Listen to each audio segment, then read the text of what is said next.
هنتكلم النهاردة عن موضوع في ناس كتير فاهمينه غلط. في ناس فاهمين ان ضوء الشمس صباحا هو اللي بينور الارض، وده طبعا شيء غلط، لان ربنا سبحانه وتعالى خلق لنا 4 آيات: الليل والنهار والشمس والقمر، كل من الليل والنهار والشمس والقمر آية. وقال تعالى: وهو الذي خلق الليل والنهار والشمس والقمر كل في فلك يسبحون، سورة الأنبياء. يعني كل من الآيات ال4 يسبح. وقال تعالى: يقلب الله الليل والنهار إن في ذلك لعبرة لأولي الأبصار، سورة النور. وقال تعالى عن آياته: ومن آياته الليل والنهار والشمس والقمر. وقال الله عز وجل: وجعلنا الليل والنهار آيتين فمحونا آية الليل وجعلنا آية النهار مبصرة لتبتغوا فضلا من ربكم ولتعلموا عدد السنين والحساب.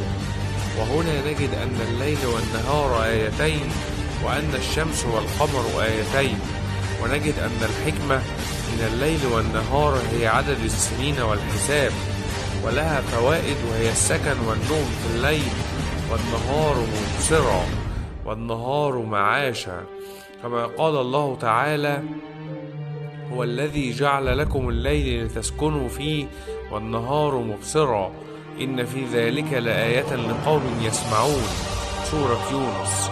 وقال تعالى: وجعلنا الليل لباسا وجعلنا النهار معاشا، سورة النبأ. وقال تعالى: وسخر لكم الليل والنهار. وقال تعالى: إن في اختلاف الليل والنهار وما خلق الله في السماوات والأرض لآيات لقوم يتقون. كل هذه الآيات تفصل لنا أن الليل آية، والنهار آية، والقمر آية، والشمس آية. وعلشان نفهم أكتر لازم نعرف إن النهار بيطلع قبل طلوع الشمس بحوالي 20 دقيقة أو أكتر، لأن النهار آية من عند الله، والشمس لها ضياء وهي آية أخرى من عند الله، والليل يأتي بعد النهار آية من عند الله، والقمر منيرا بالسماء ليلا آية من عند الله، ويظل الظلام موجود آية لتسكنوا فيه ولباسا للمعيشة للناس والنهار معاشا. منهم 4 آيات: الليل والنهار والشمس والقمر. وعلشان ربنا ذكر الليل والنهار أكثر من 30 مرة بالقرآن الكريم لنتدبر الآيات وندرس الظاهرة الطبيعية الربانية الجميلة العجيبة في تكوير الليل على النهار وتكوير النهار على الليل. قال تعالى عن الليل والنهار: والليل إذا يغشى والنهار إذا تجلى.